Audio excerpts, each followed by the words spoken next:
Today, we're going to be doing a roof to forge. It's kind of a common name for them. Literally means forge finish. There's not much of a storyboard to these. I'm going to pass this around and take these off. One thing I want you to notice, the reason these are kind of lined up, they're hidden. That notch is in the same spot, so that'll tell you how much length you're going to get here, and how much length you're going to get there. And with these, I started with about an inch and a half, about a quarter. What material? That's just mild steel. Nope. But I mean, when you make the knife. This we're going to be making out of today. It's about, that's almost an inch and a quarter. Well, I'm sorry. Quarter. This is actually an old railroad clipper. Really? The guy told me it was from the 30s. He gave me a little tote of it. But he said it's some of the original stuff. Back when they, yeah, back when they made stuff out of metal. So it's a medium to medium high carbon.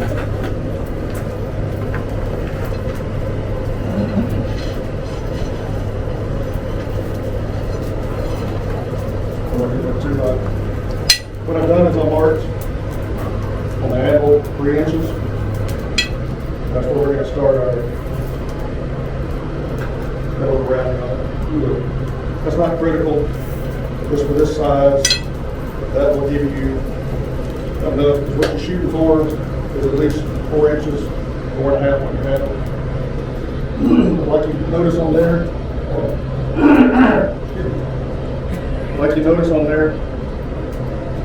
you're going to gain some length here, and you're going to gain some length in your handle when you start putting in your finger flare. So 3 inches for this size is a good start.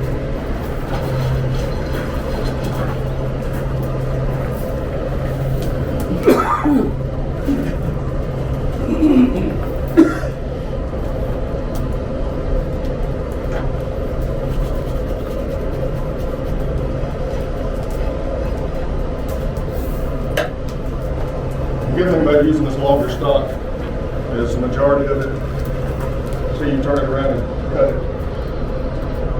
You can use your hand, which is a lot easier to hold on to.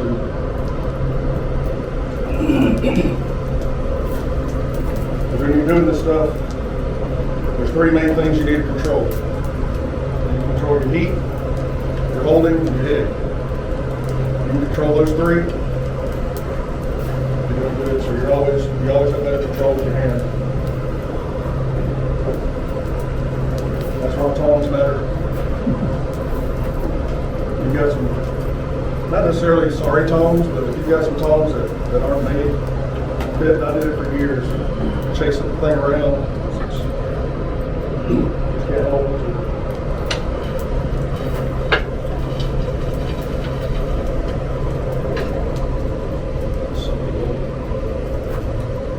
What I'm going to start off with is a half face blow. That's where your hammer's half on and half off the face of your handle.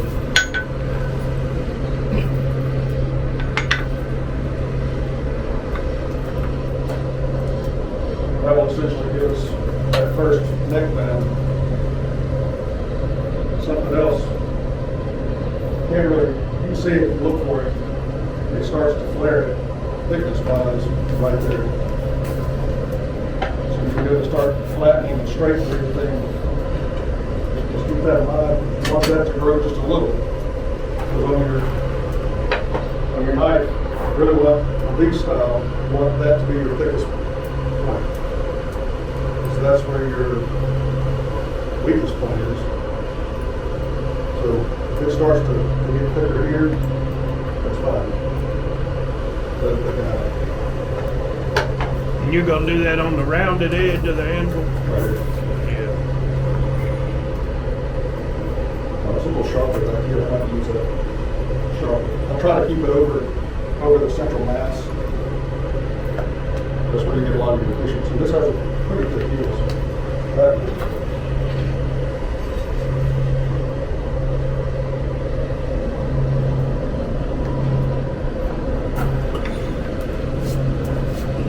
These hammer blows don't have to be real heavy. They need to be, I look at hammering like a 1 through 5. A 1 is blanishing, you're just tapping on it, it's almost bouncing off. A 2, you're trying to move a little metal, but you're still in that blanishing stage. A 3 is where we normally work. A 4 is like, I really want to move this. A 5 is I'm trying to pound the handle into the ground. These will be about a 3. Maybe a 4. But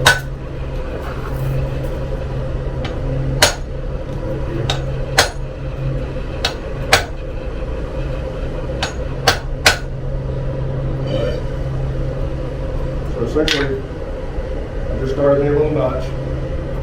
Just a little reference, register spot. Now I know what area I need to go get high. Cold or propane? I kind of go back and forth, and I use charcoal a lot, just straight black charcoal. This stuff I can make, a bunch of it, and you can forge with it. You can cook over it too. I had a student one time that over here using charcoal, and he cooked his lunch over in the board. You won't do that over Coke, I can tell you that. It's good at the demo. About lunchtime, you bring the grill out. Yeah, that's what he did. All the kids are like,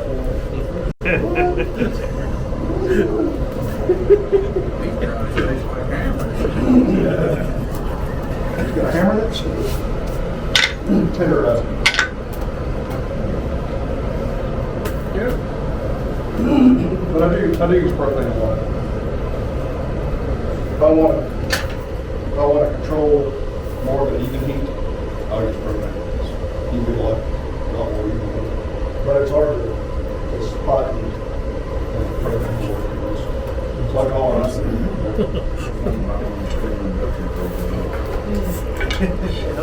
All right, there's my reference point.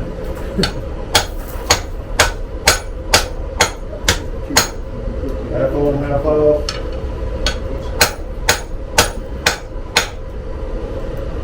You see it start to squeeze in there. And that back up, come up on the face. That will start to lengthen.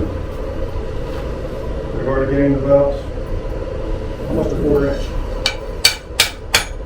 What you're aiming for here is to go almost half the thickness of your parent stock. That will give you enough. Like I said, it'll start to thicken up here and work down there. If you go too thin with that, it's really hard to come back from. Then you got the little small, which I made them that way. Some of them feel good, some of them feel comfortable, some of them. Those usually end up being a little smaller knives, not these bigger pieces.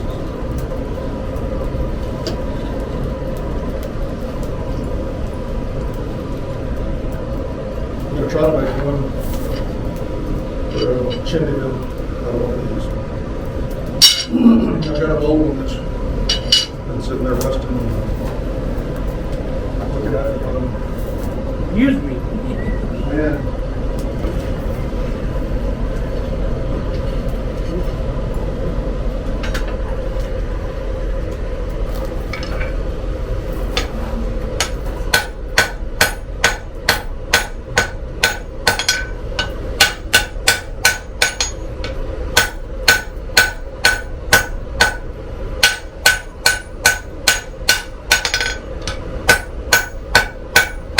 And this is just 1,000 grams hammer, so it's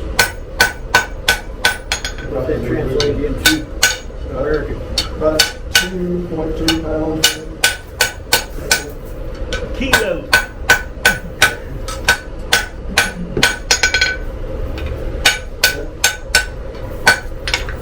So we're getting there. You know, 4 inch down. Another reason you want to have a pretty good defined step is when you start to put that flare in. You can use the back of that. I just made this one. Just out of an old ball peen, small ball peen. And it's just enough that I can whale on it to get it moving. But I can also do some real fine adjustments and detail. I'll show you that when we get to that. Like I said, you could do everything. Bobby Howard used to say he had a patent on that. Oh, yeah. That finger guard, like. Yeah, I made one. I think it was back in '97. We went to the Hill. Yeah. And they went to something, and I was like, well, I'm bored. I didn't get to go to it over to the green coal. Like I just hammer one of these out real quick. He saw that in my back pocket and came up like, what are you doing making these? Like, Joe said I could. Yeah, but he learned it from somebody. Joe Kiesler. Joe Kiesler, he's the one that's kind of made these famous. He's got a really good book. I'd actually made a small one. This was several years later. We were back over there. Made a little small one out of Damascus that my everyday carry. He told me to go over to Joe and show it to him. And then about the time he was looking at it, he said, just hand him $1. Say, this is for royalties. Those ABS guys will get fussy with you if you call a knife through the forge and it's not. So I handed him $1. I was like, what's this for? I said, royalties. And he was like, who put you up to this? Is it a bad record? Yeah. Lynn Ray does that too.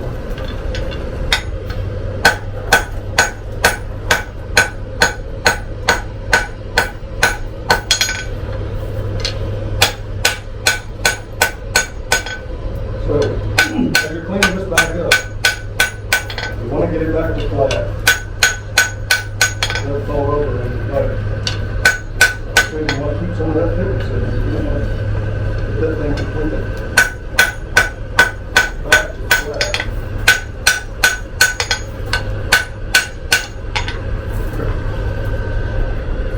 Just about there. You could use a bigger hammer, do all this in 1 or 2 heats, but for one, this is for demo. 2, I kind of like to take my time and see if it's kind of look at the handle like that in mind. Kind of handle I want.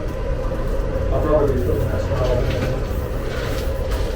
This one looks good. It's just a basic starting point. You can grind from that. But if you didn't want to grind, you could just use that.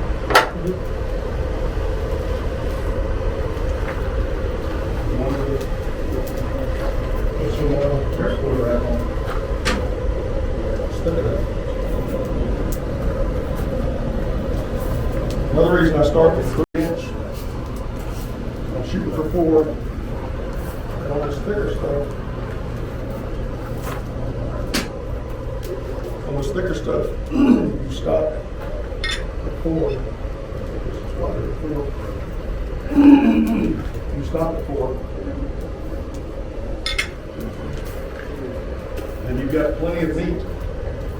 But you don't have to hammer here. You can actually figure that thing out. You just wanted it, for some reason you wanted it shitty now. You still got one meat. You will have to grind this flat. You can stay.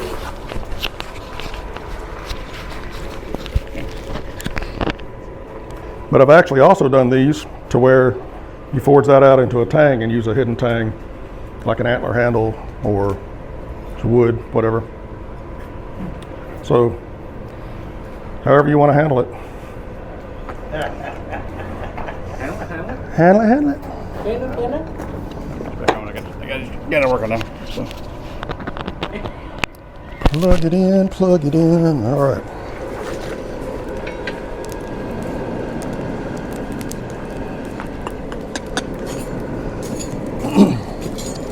The one drawback about working with charcoal, it grows. If it gets a spark, it'll share that spark with everybody around it. So you kind of have to keep an eye on who's burning, what's burning.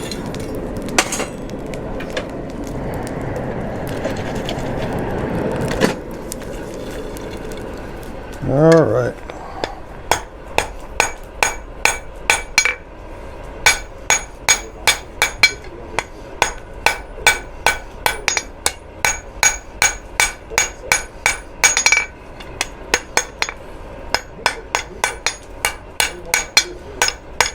Now for this next step, when we start putting that flare in, you do want to make sure that that is flat and straight.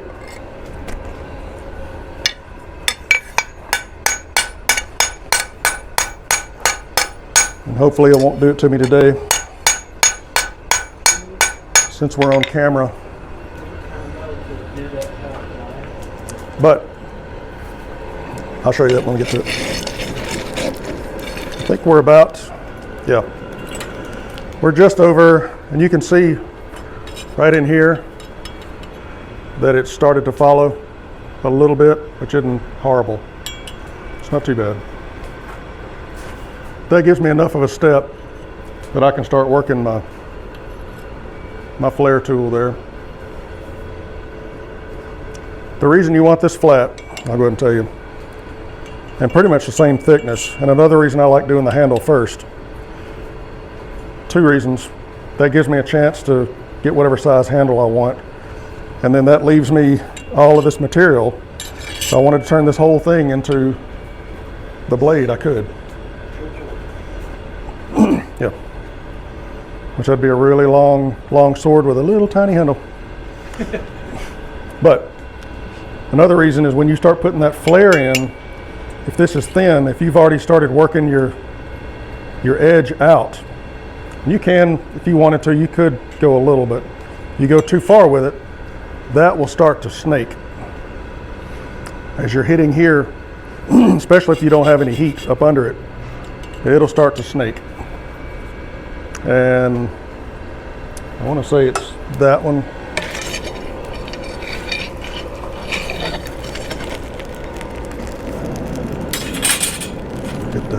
We'll get that heating up again.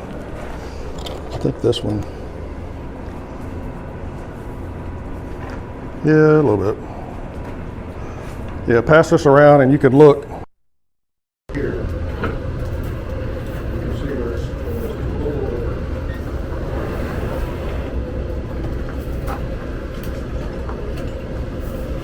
One of the drawbacks to putting that finger flare on there is once you have that finger flare should never touch the handle. It should never be able to face the handle anywhere. So you have to constantly keep it off. Put it in here. I'll show you some of that. If you hammer that thing back down flat,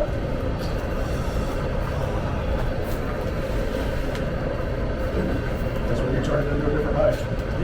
Gate will do a nice line in there. Get some angle ladder.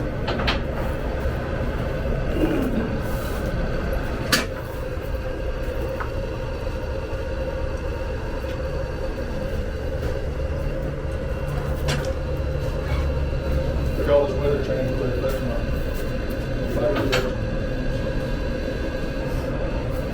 Mississippi. Mississippi. Freezing in the morning. Shorts weather.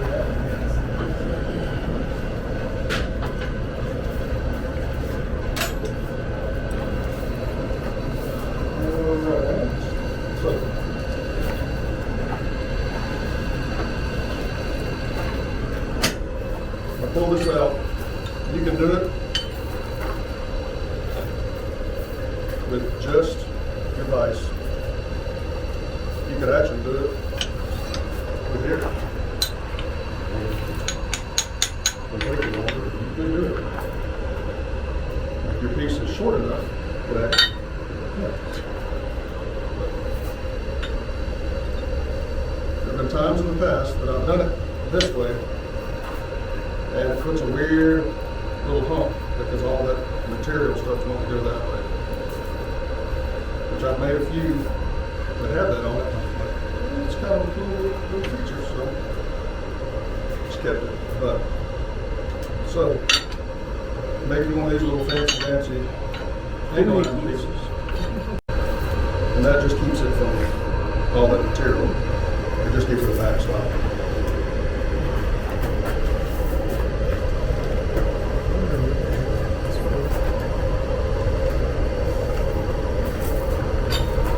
And I'll show you the top.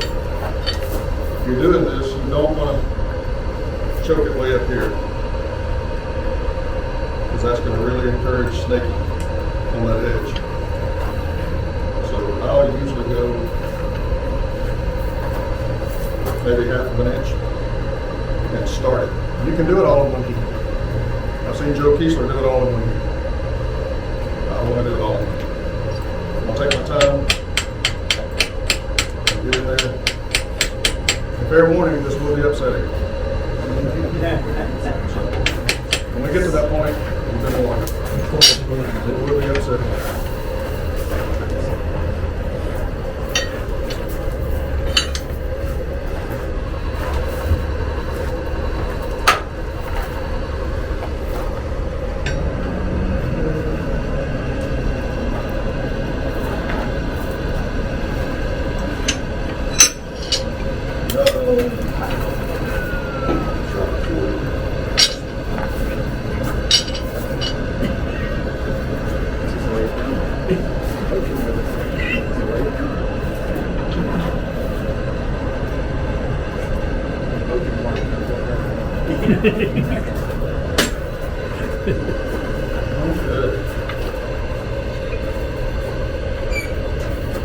This is on this side. So, this started. These are maybe twos and a half of those. Not getting married. I'm hitting just this side of the corner and kind of into the corner some. Okay. And you notice it's moving down because I didn't have it chucked up all the way. But we started.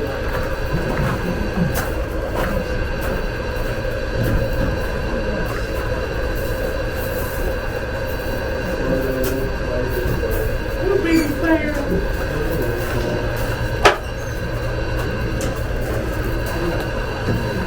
Feel free to try it out. Yeah. See how it feels. Free branding. This thing is on an angle, and then it's set straight up. They let you lean a little bit. Yeah, just easier. I was wondering if we still had one of these. Let's put a different angle on it.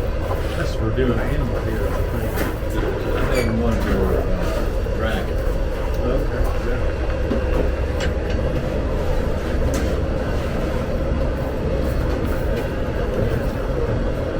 So, as your piece moves down, or as your flare starts to form, and you want this under here to be hot. Looks like they're It's going to give you, it's going to make it easier for this to snake.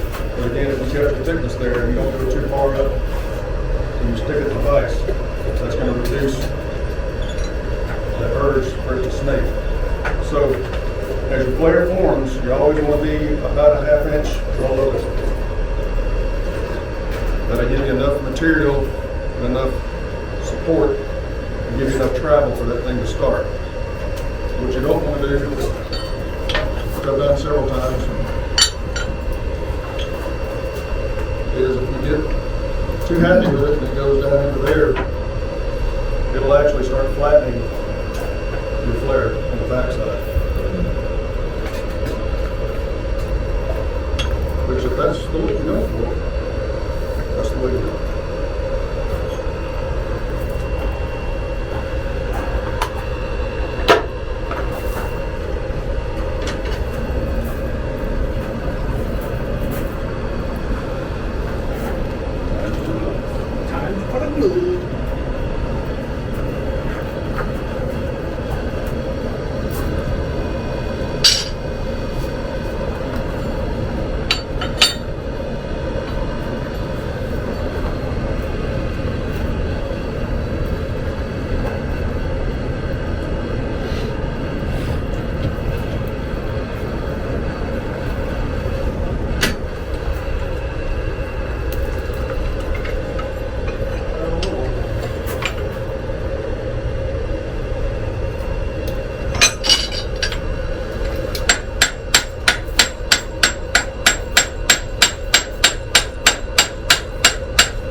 smacking.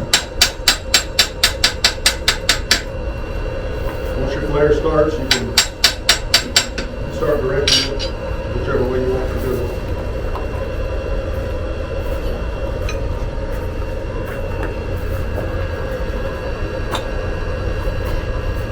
A little more flare start.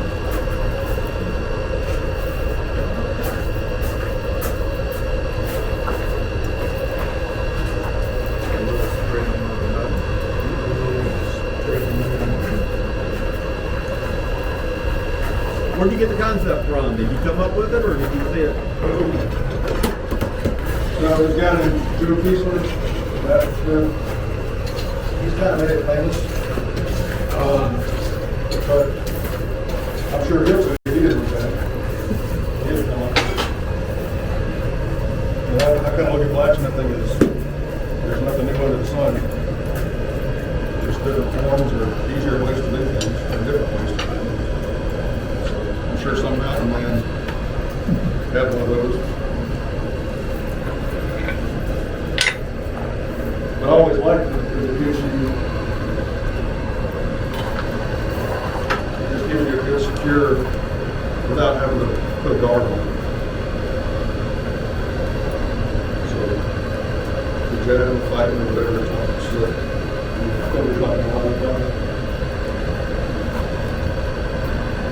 I've seen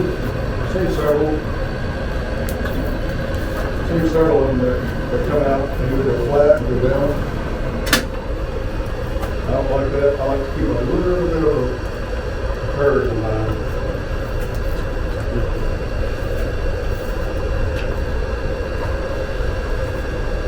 Not bad.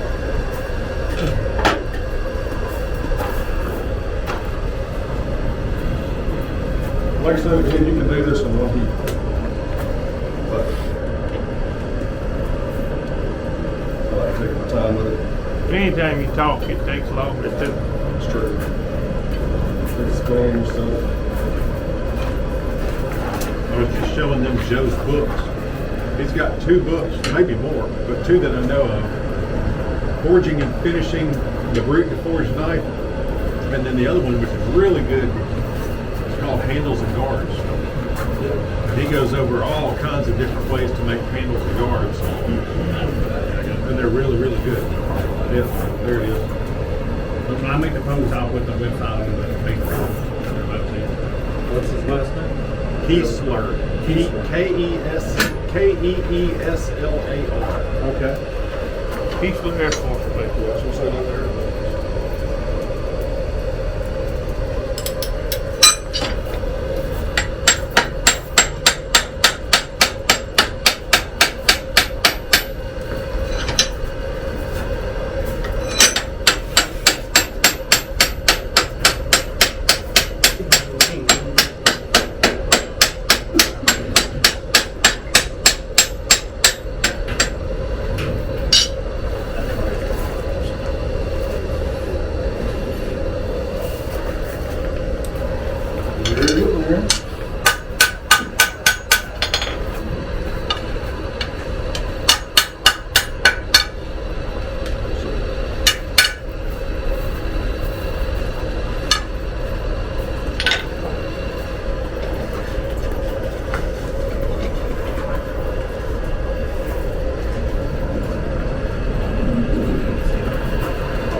Cool thing about these, you make them out of Damascus.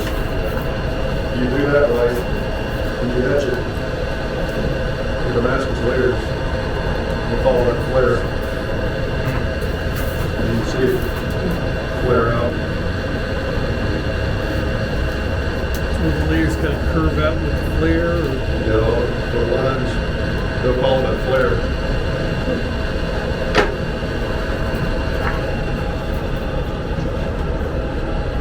Once you make it out of 2,000 layer Damascus, and you got rid of some lines.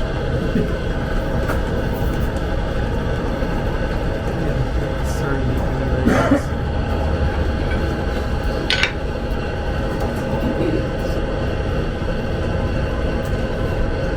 do the math, how many layers?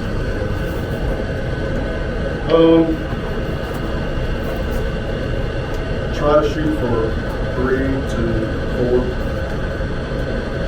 Unless I've just got two steels and I want them to pop. I try not to go under 100. And I've seen a lot of really good looking knives that were like 80 layer. One of my first finger flares, I don't even think I folded it, so it might be 25 layers. I was just happy to know that they were masters.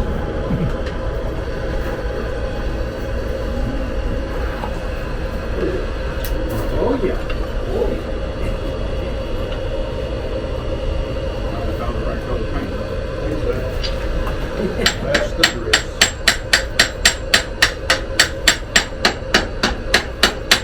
Again, I'm hitting more into the corner, down, staying away from the edge just a little, and straightening the edge up just a hair.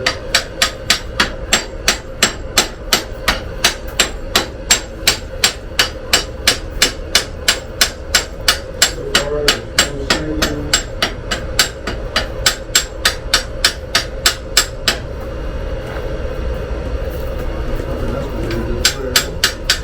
So, the remaining heat, I like to flare it this way, and if you're holding the knife, the flare kind of round this way, so it's not digging into your finger on either side. And I can do that with some flashing blows.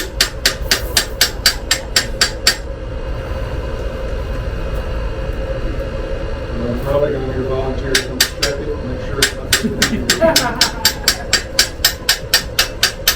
Put you on the calendar tomorrow morning. It leaves an even burn. Yeah. Make sure it roasts that finger in there. So, I'm doing the flashing, I'm doing that brute forward. And most likely, that will be the finished finger flare. Unless it's Damascus, and at that point, all that scale's going to get ground out and be finished.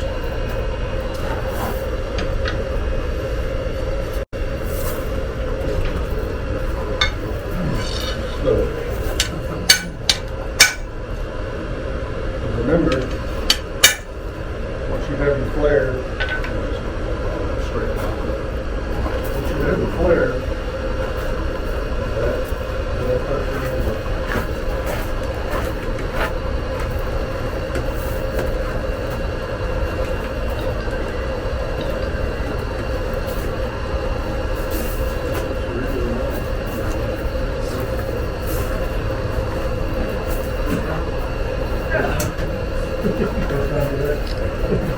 what section you want?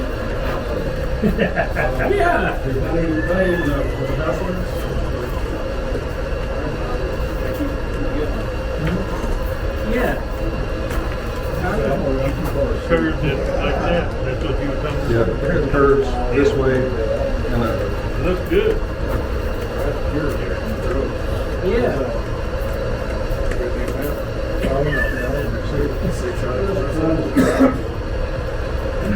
I got my coffee here, so I'm working on drinking out of Oh boy, we're gonna have to have a coffee on here. All right. See what I noticed right behind that finger flare, the spine of the knife did a little wiggle, a bit of a straight down. Yeah, I was just saying that you can see it's just starting to try to do a little snaking on it. But yeah, that's not what. Do you typically use the hardy hole to protect your flare, or do you have a jig or anything at the house? No, I just use a hard hole. If I'm having to straighten this area, that's when that flare goes into the hardy hole. Otherwise, you can keep it off. Yeah. Right. You just have to be cognizant. Oh, that's the very part I use that. Just don't eat it. Just don't get it. Not unless you want to But fix it. if you do ding it, you can go back. You haven't completely flattened it. You can go back and heat it up and add a little more to it. So we started out at 3 inches.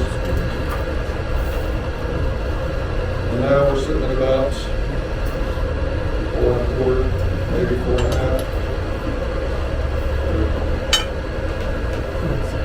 We started with a 3-inch notch, and I haven't even started doing anything with the hammer, which is what I'm going to do next. We're going to put that little flat scallop in it. Using the hammer. First, we're going to Don't quit.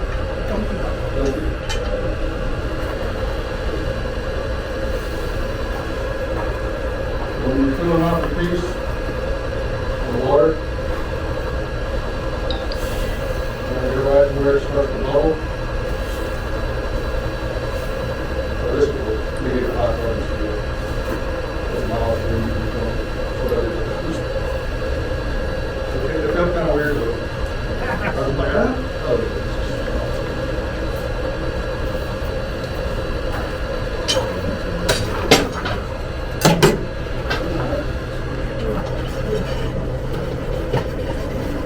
that? The handle.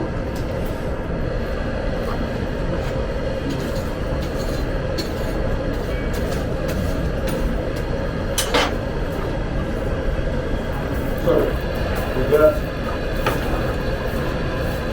some thickening happening here, and a little bit happening here, but control your heat while you're getting that, all your thickness with your still into your flare.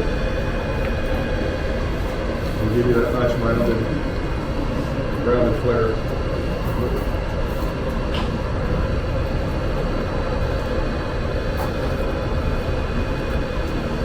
Always check these. Right hand and left hand. Check that oven in the car. Get to talking and then you got the 2 units to make smaller knives. So, always check it just to make sure it feels good and it's not digging in one way or the other. It'll feel even better with a handle on it. Oh yeah. Like I said, with that thicker material, you can do a leather handle, do a wrap. You didn't want to grind this. But sometimes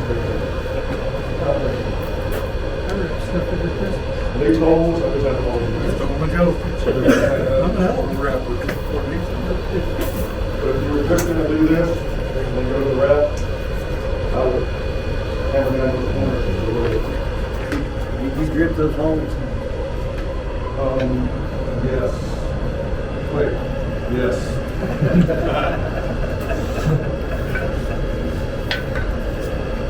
Probably use the grass.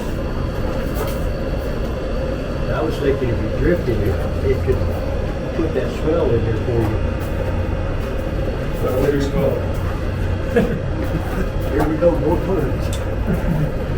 And it surprises you because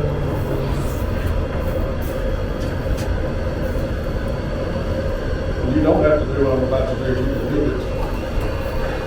You can do it like this. If you're gonna grind, you've got a certain design, you can do it like that. Or you can break it on out, and then so you can make a tang out of it. Whatever you want to do, it's your knife. But this gets it started. Handle. You can have it here a little. You can do give you some feeling.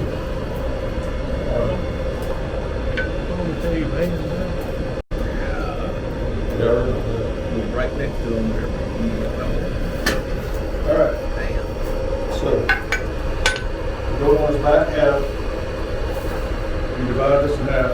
You're going to be working from that half to the back. So, you go from that half and you half to that.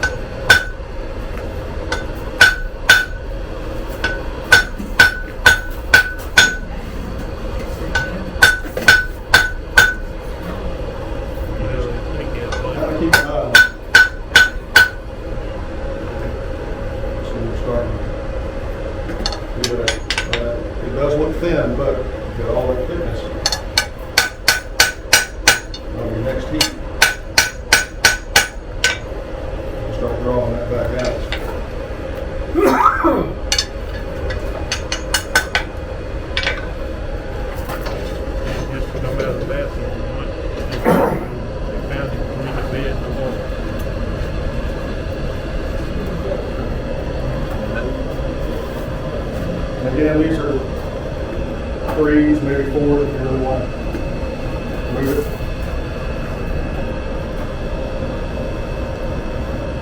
You don't want to do too much. Like I said, once you start squeezing it, it's hard to get back out where you thought you wanted. That's another reason I like doing that style. But like I said earlier, you want it longer, you make that taper terrain. Take the thing on out. A lot of the ones I've seen do you just kind of draws that out and then a little bit of curve. You don't need to do all that. I think a lot of them just like that. Basically, you're doing, you could do some Peter casting on these, if that's fine. But I made a lot of them just kind of do even taper, or Peter bolster, or Peter pommel.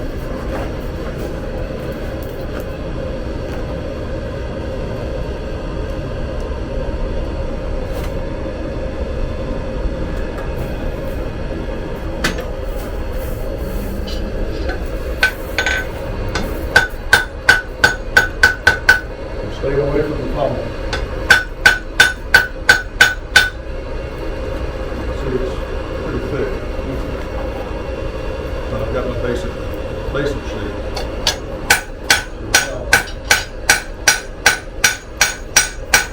I'm using 3s and 4s on the handle.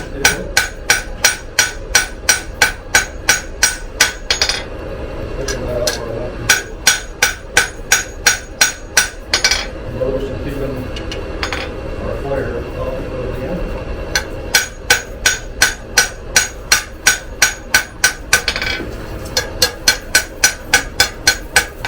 As it gets darker, light it glow.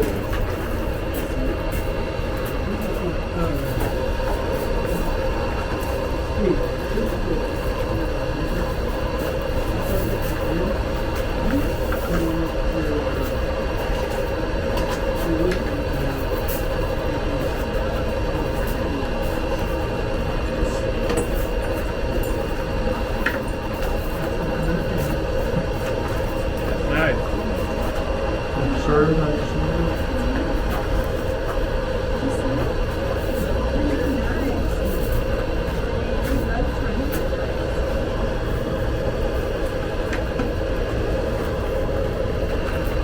I've had somebody want me to make them a machete for a long time. I think I'm gonna do it like this.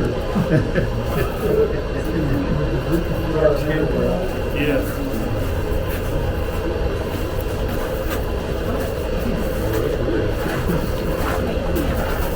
okay, what we're gonna do now, since I've got a pretty good amount of thickness,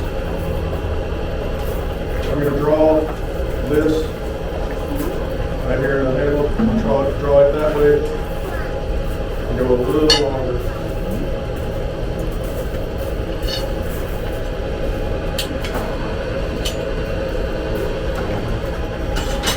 So Where'd you get that cool little ruler from?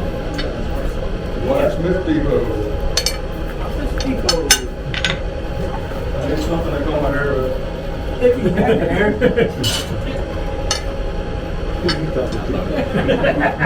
don't think you've ever had there. This makes it really handy. It's 1 inch all the way down to 8. And it's got the ruler on this side. So you can put a quick glance and go, yep.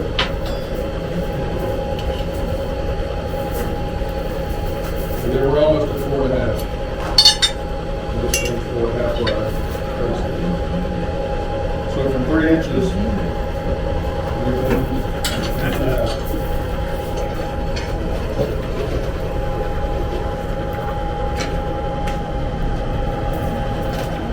I had made several when I first started doing them. I was like, well, take some handles, 4 inches. Yeah, what about 4-inch handles? Notch. Start working on it. Your handle's like 6 inches. I'm guessing that time's very good. By the time you flare that out, put your flare in and extend that out. About a hand and a half. Nice. So, Very sure. so this thickness, like I said, an inch and a half, 4 inch thick. You're gonna gain about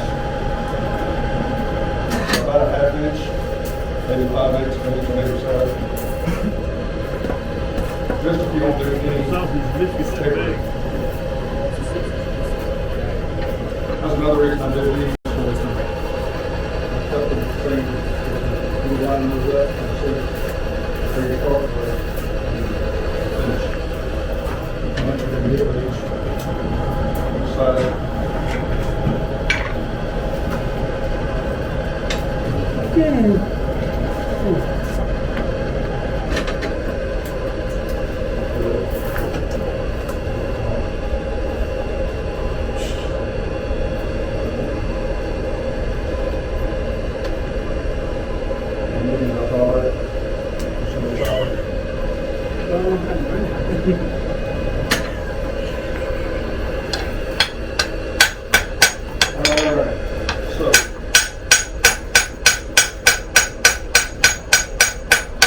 Battery's hitting all over the down stage.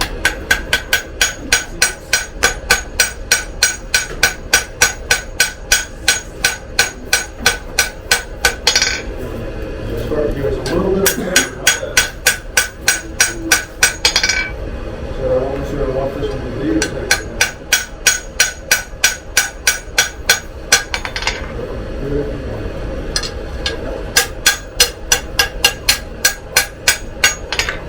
the steel starts to cool, that black will drop down to your 1s and your 2s and start to straighten. Flash. And the cooler it gets, the more flash you can do, get this puppy shining.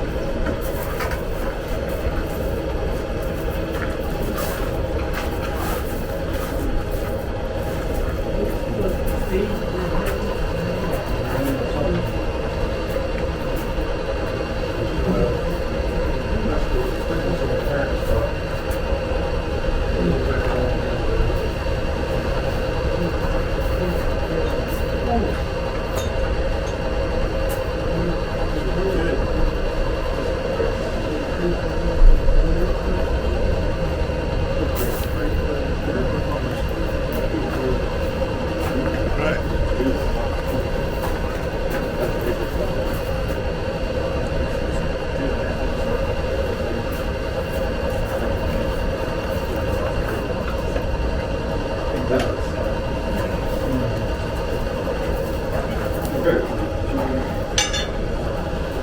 At this point, you're going to heat this area up where it's trying to start snaking on you. We'll clean that up just a little bit. Before we start working on this. The next step will be to cut it off.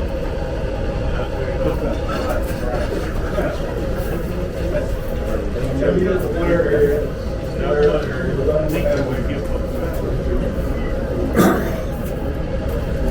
And again, if you want to get real authentic, you could punch your holes in it.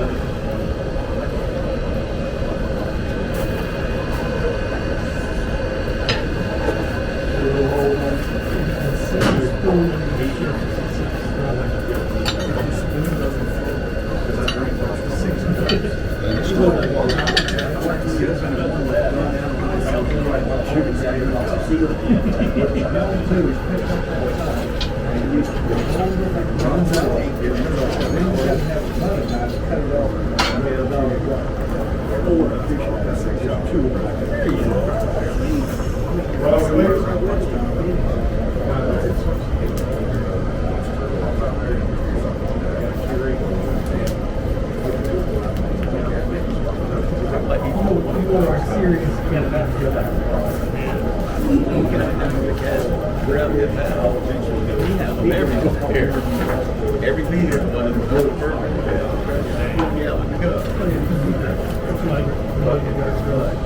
Yeah, And I do make the straw. When I go to working on the flare, to clean that up, I'm not gonna use a high heat. It'll just be kind of a dull red. I'm really not trying to move it a lot. Yes, it does.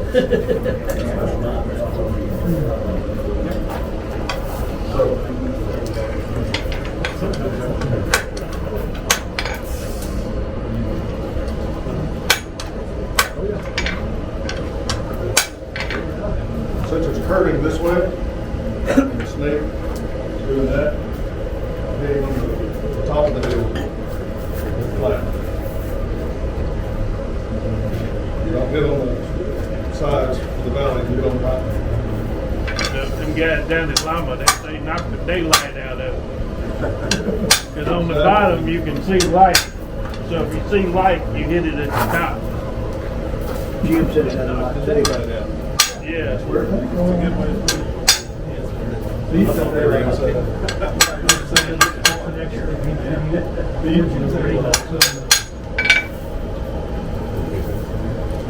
All right, so I've got a little part there. I wonder if that's where that saying originated. I don't know. Makes sense. I've always heard it was when they were making rings, put that ring on a big cone mantle and you beat the daylights out of it. You can't see it. I've heard the same.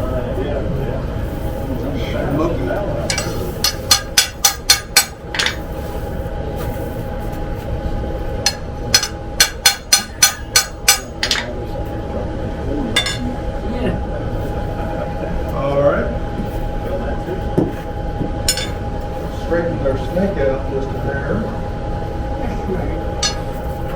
Okay.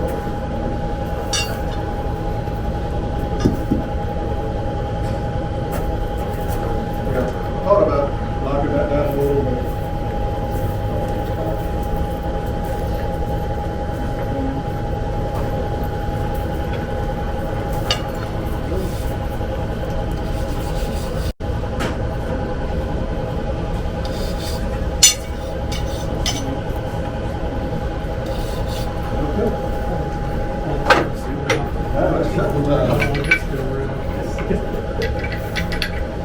We got one of those other ones.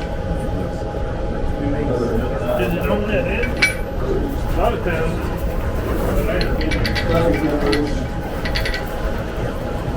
Sloppy and pretty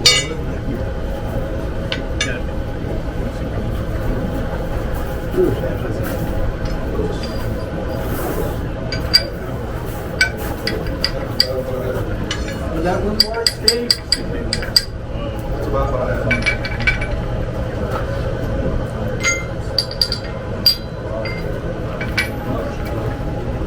It was supposed to look like that for them. Okay.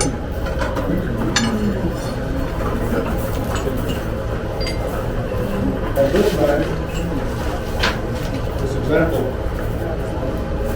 I cut it, Let's see as it changes a little bit. I cut it about 45 inch blade. But I measured out the bottom of the tip is 6 inches.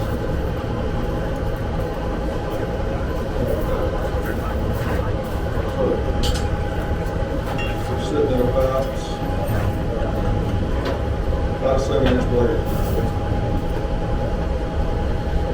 So if you're just making a basic buoy design, then you're gonna cap where you're gonna have about an inch worth. And this, I haven't even really started doing any kind of distance taper on it. A little bit of the tip.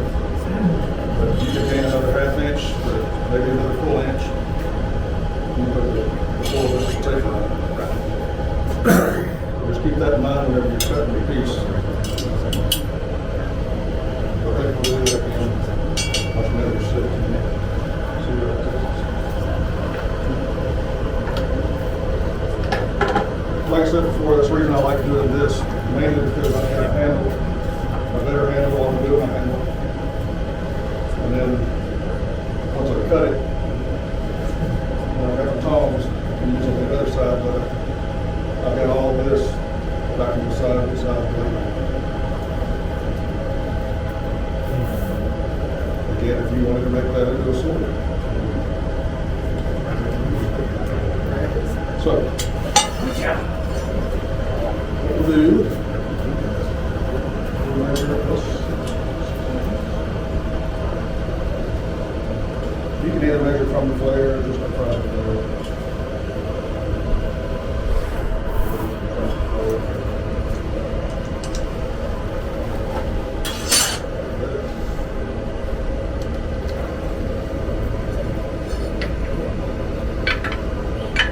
That's it. So we're going to find the sharp, follow the handle. We're going to find the sharp. The other one's got a sharper. I'm just going to make a little. Pinches. Yeah, like that one. Just going to make a little bit.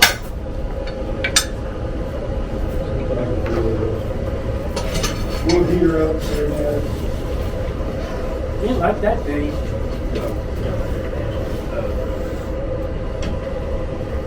I'm interested to see which is the way he's gonna angle it.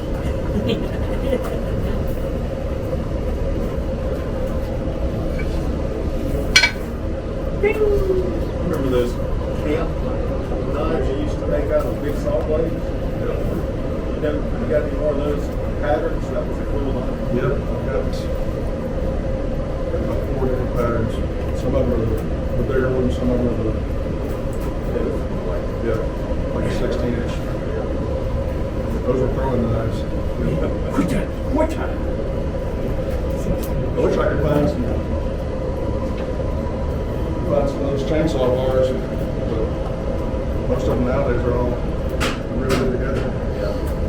Not solid. I still find some solid ones, but I've seen some of these shows where they're up in the Northwest, on those mountains, and this guy's got like an 8-foot bar. Oh, the stuff I could make out of it. I've got a couple of 36s. Solid.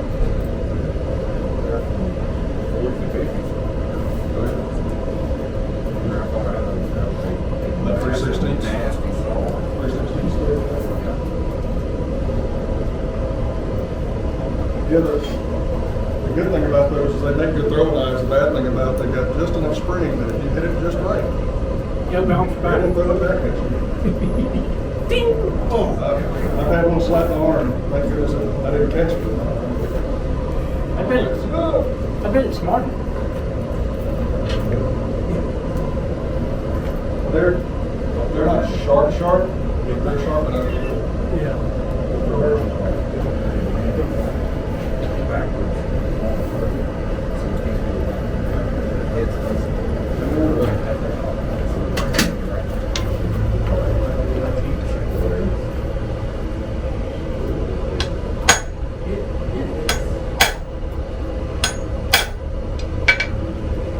Okay.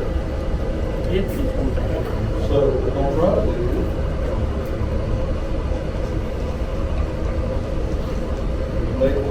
originally will look like sacks. Those are sacks blazers. You're going to vacuum sacks. And you can stop there. You just want to sack. So this is 6 inches from there, roughly. And then we're just going to put it back.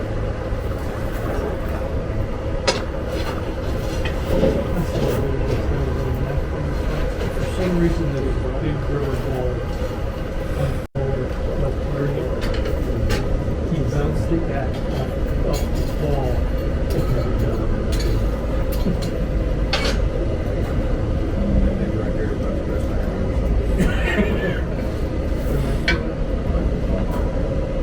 What time?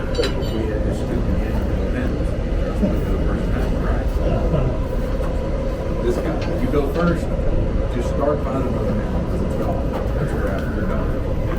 If he goes through it first, he'll throw it so that it lands in such a way it's on top of the target and the handle facing the opposite direction. So he cannot hit his handle. He has to try to go over the target and hope to get a slap on the top of his handle. Every now and then you can You get get an arc it over. you can get them to hook on the back. Just kind of sit on the back of the target.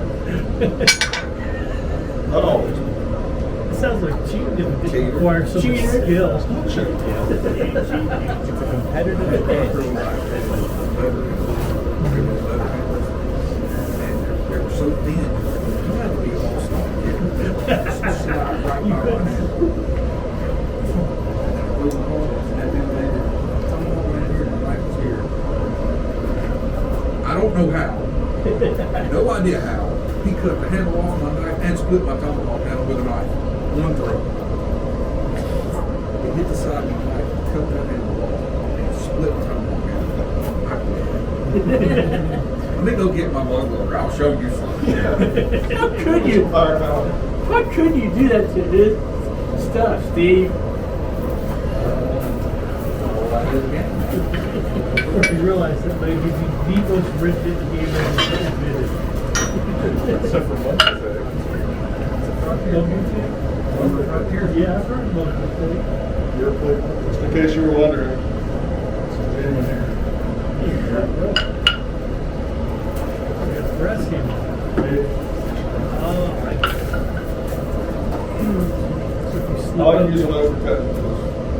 So if you slip up the hardy, the hardy face is a going hammer to or- get damaged.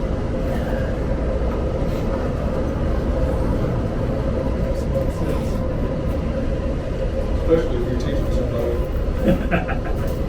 Those are a lot cheaper. Where are you buying brass hammer? Probably cheap. A lot cheaper. Especially try to make that. Try to make it. You need a wing up for that.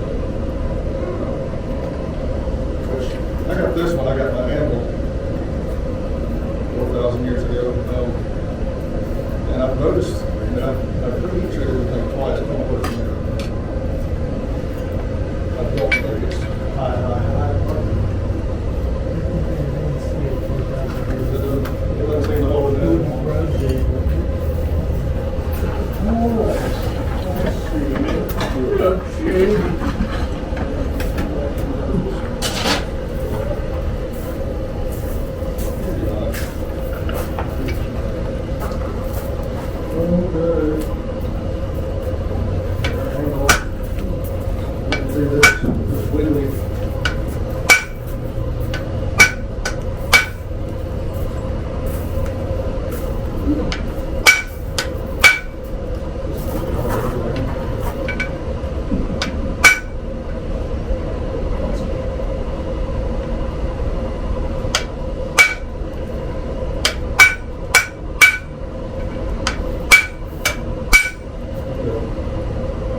So that little black line, and it starts to form, should already know this, starts to form a black line on the back.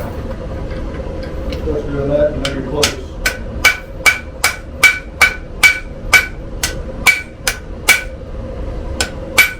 The blacker that line gets, And then break down the half off. the darker that half off.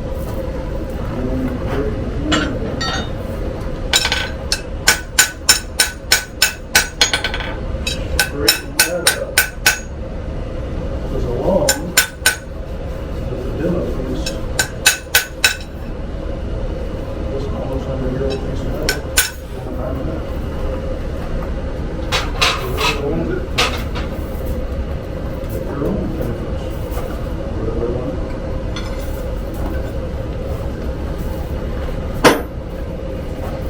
We're all right.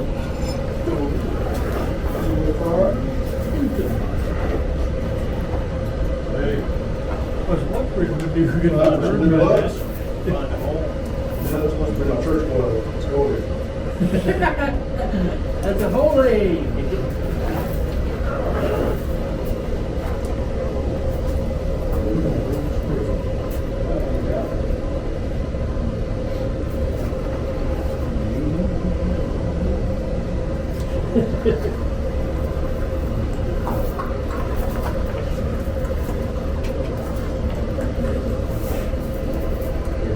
Thank you. Did it get you that good? Turn white, so. Oh, wow. I didn't feel a thing.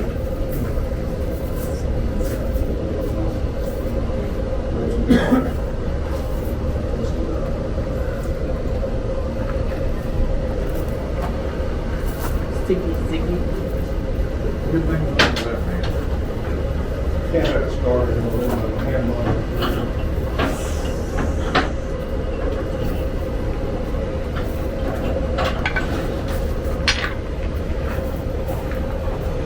Coal or charcoal, what's the advantage of each?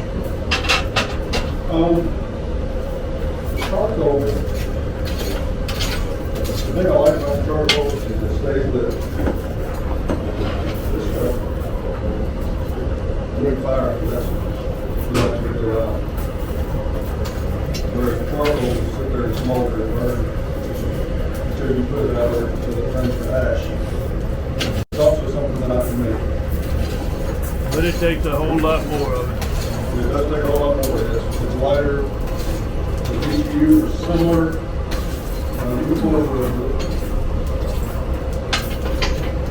you're in a neighborhood area that like big clouds of green, yellow smoke, cold, then charcoal is just like, hey, I don't know.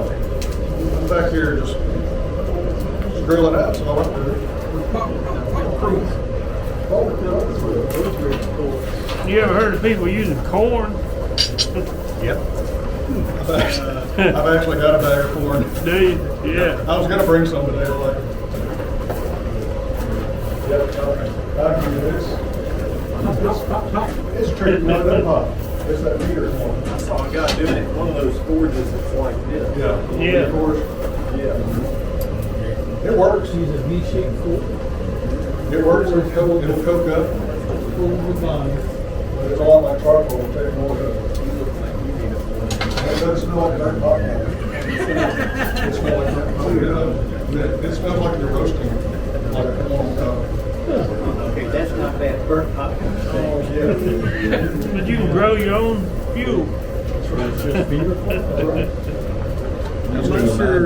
I'm not sure that's the most cost and labor effective way to do it. So, essentially that's sacks.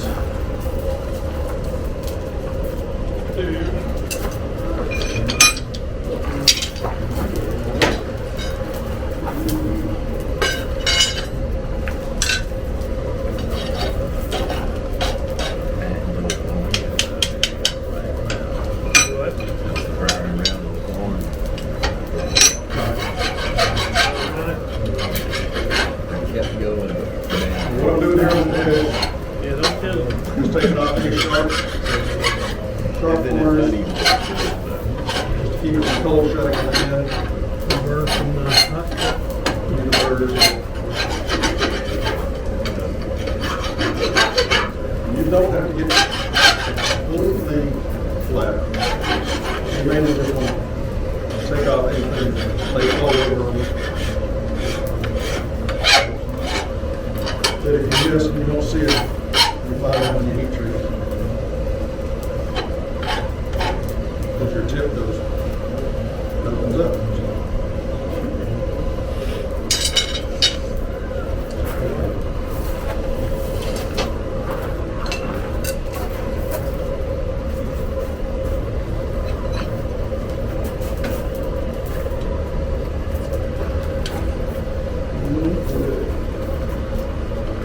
So, what I'm going to do now, I'll start defining a lot of these. Really don't like to forge that metal completely out. One, it messes up finger flare. Two, it's kind of hard to do with the finger flare there without squishing your finger flare on it. Plus, a lot of these I like to do go hollow grind, and that gives me enough meat for my hollow grind. Especially if it's Damascus. If it's Damascus or has anything like sand mire, key mire, or whatever, non-mire, then you want something, you want the layers to be able to fit into. made one where you did all the forge work on the handle and the finger guard, and then it just did stock removal on the blade. If you're gonna make one out of the rasp, it'd look a lot better if you do it that way. Because if you forge the rasp, it looks like crap. I was gonna say, some of the files, just a regular file, same as a rasp. You start hammering too much on the edges, and you start taking out what looks like a file or a rasp.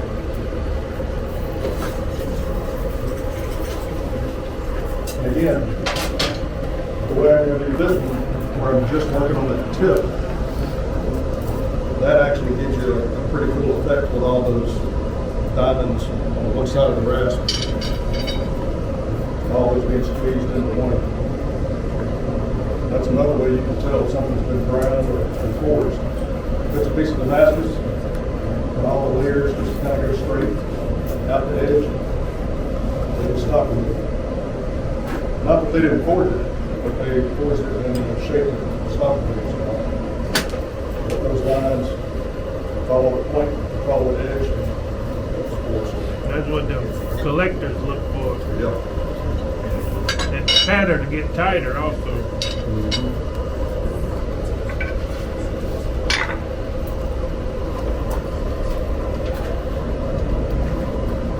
Should have brought it today, but I've got one that was a commission for a guy, and I did a little pre-etch, just a little camp knife, everyday carry, and I did a little pre-etch, and I got to looking at the pattern, and on the left side, if you're holding it, right towards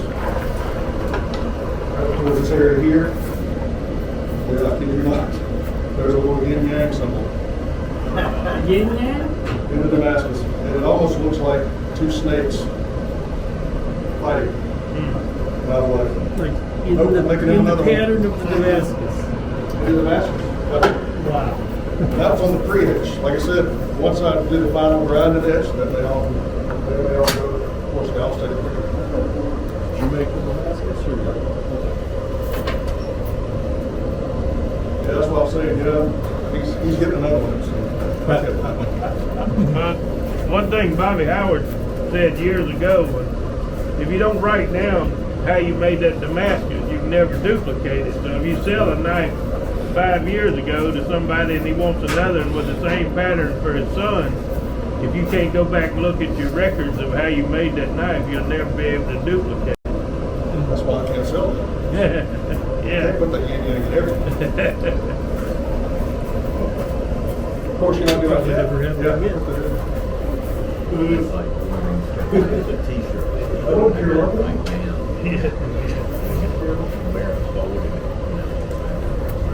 All right.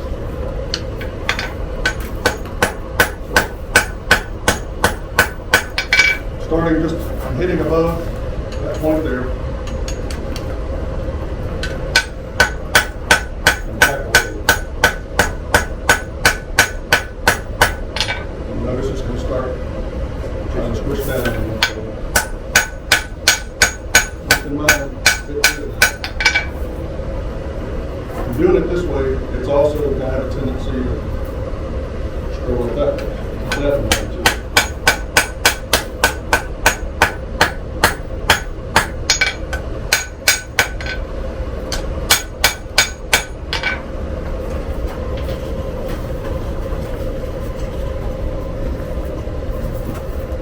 Really just heating up maybe the first 2 inches. Maybe 3 on that to start my angle. And at a certain point, once I get that turned around, I'm still going to have a little bit of a notch there. I'm going to take it to the horn and start with the end heel on top of that notch. To start that curve there.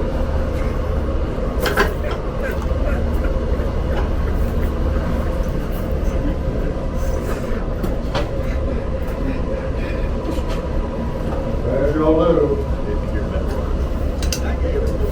the thinner that tip gets, the harder it's going to get, the quicker it's going to get.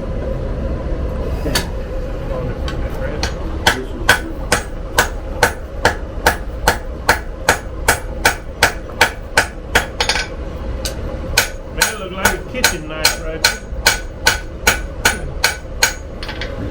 Sure does. That'll cut through some hot butter. Yeah, me too. What? Butter knife. Very nice. Butter knife in Butter. Jim said that's what you were making.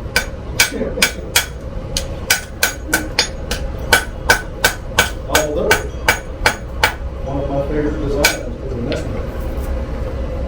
This would be real easy to turn into a nest boat. Got a little hump right there. And it gives you all skin and campfire.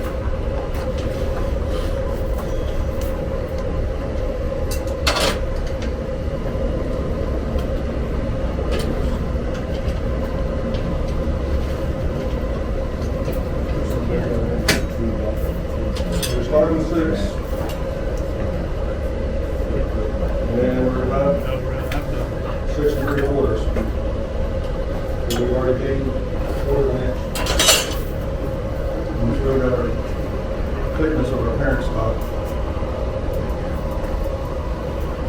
So we'll take this pretty much anywhere we want to go.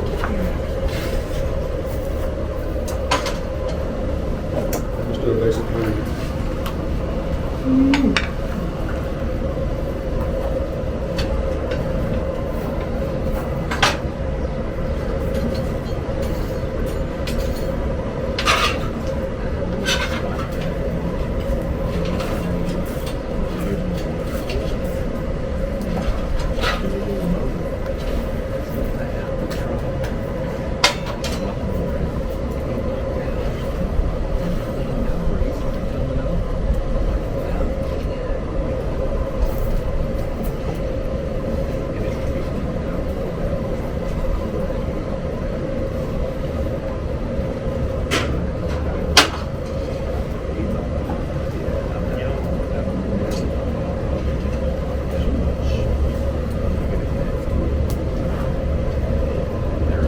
We'll start working on the flip.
That's pretty close to what I got. Some of the ones that do it. Hey, buddy. You get to do it.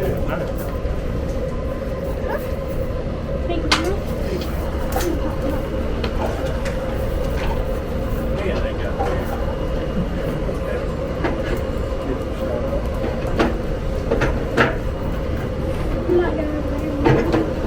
Where's Daddy? Still walking here?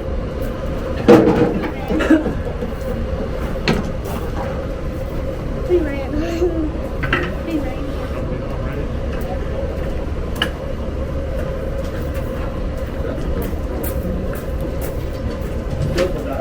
Oh, it's my grandson.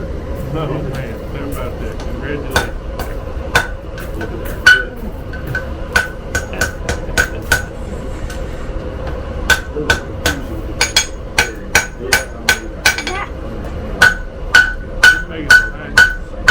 I can see that. Has he been taking the metal? Has he been taking the metal? Wherever he goes to the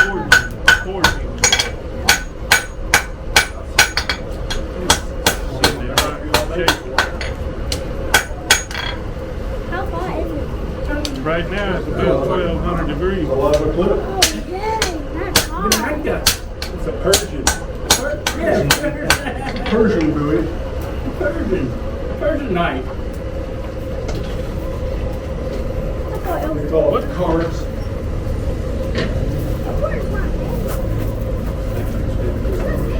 How you been, Waylon? I follow this lady. Spend the on night over Instagram. there last night? Rachel, D-R-E-A-R-I-K. He made my mom had to go to Lisa's old house. Oh, is that right? I work with brother-in-law. Crazy. Oh, really? Yeah.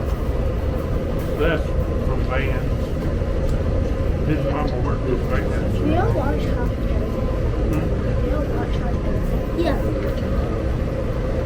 They made, you made look, wait, look. Yeah, he made money. They made all these. They made all of those.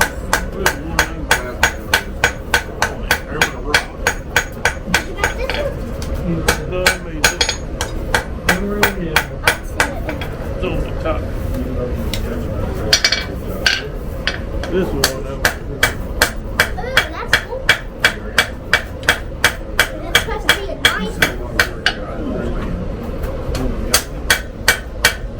You know how to make it? Somewhere not here. And then and you'll hang it up. well, that's called a nation song. Everybody. We'll put the What? It's in the fire. Or you been Hot.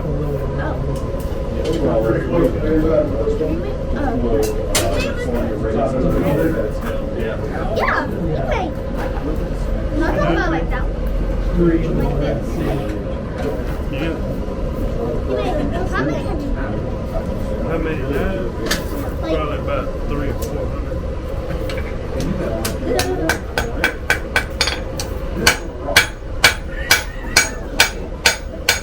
You know what's wrong with this? There's a kid field over there. Hey, don't run off and let your daddy not know where you're at.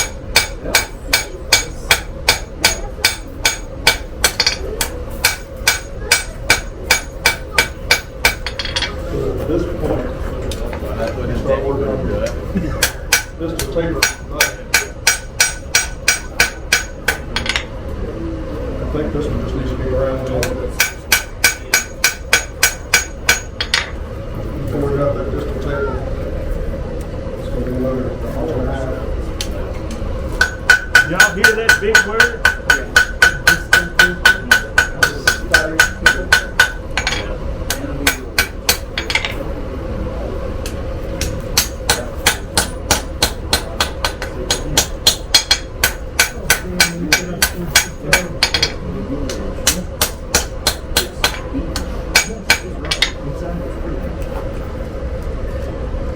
Pretty good size clip on.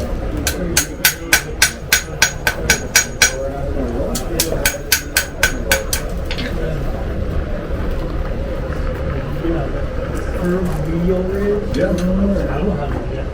So good, I'd start. So black heat.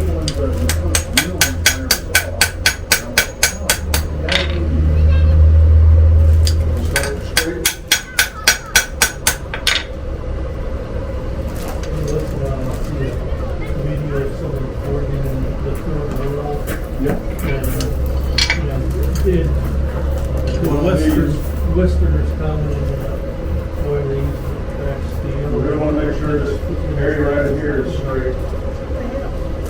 You're gonna leave it forward inch. You don't need to be running. There's a little wiggle in it. Take that out.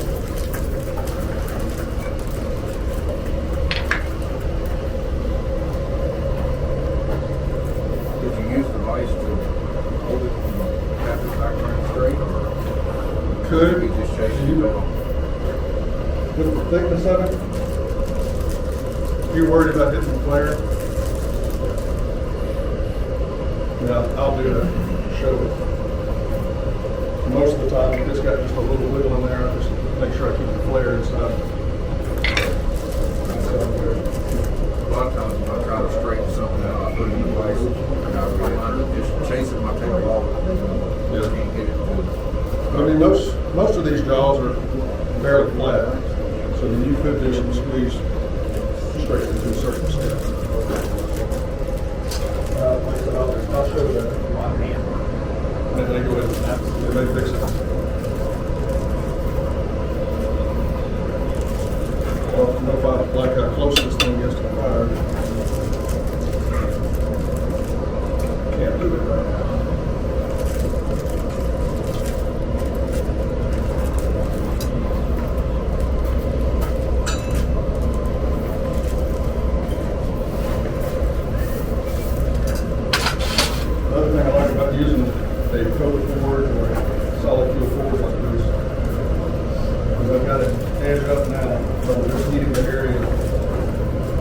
way, same as when you put the flare in, to where that notch is down in the fire. You won't be putting the notch in. You heat up this area more than that area, so when you start hammering, you don't get as much of a toll at the top.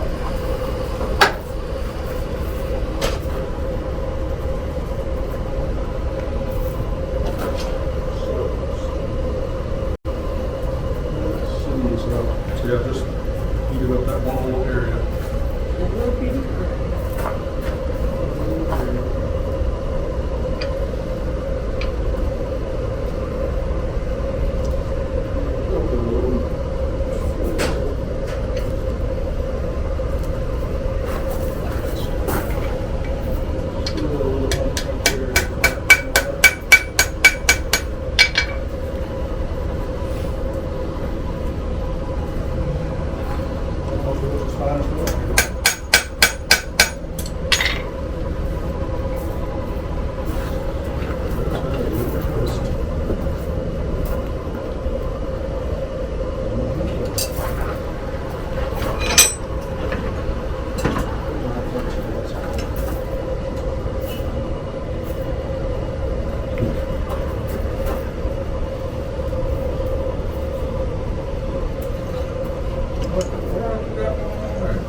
That's 2 inches. It's a twist bridge. 2-headed snake. That was just a twist bridge.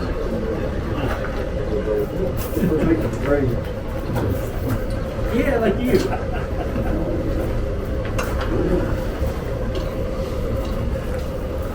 Not been big and somebody teaching me. Oh, the bridge twist thing. All I'm doing is just looking down the edge and looking down the spine. And I'm using my left eye, so if you see something different, when you look down, it's because you're using the right eye.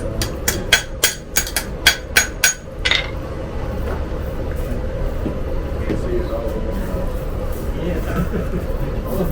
Close both eyes. Oh, that's better.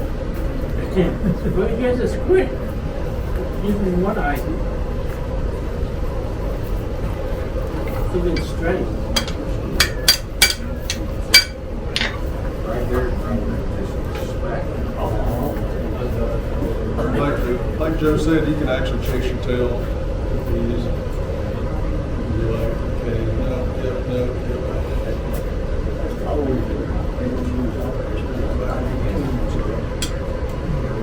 At this point, I'm gonna call it good. And any little minor things, get it ground out. But the main spots that you won't get grinding are here and along the spine. So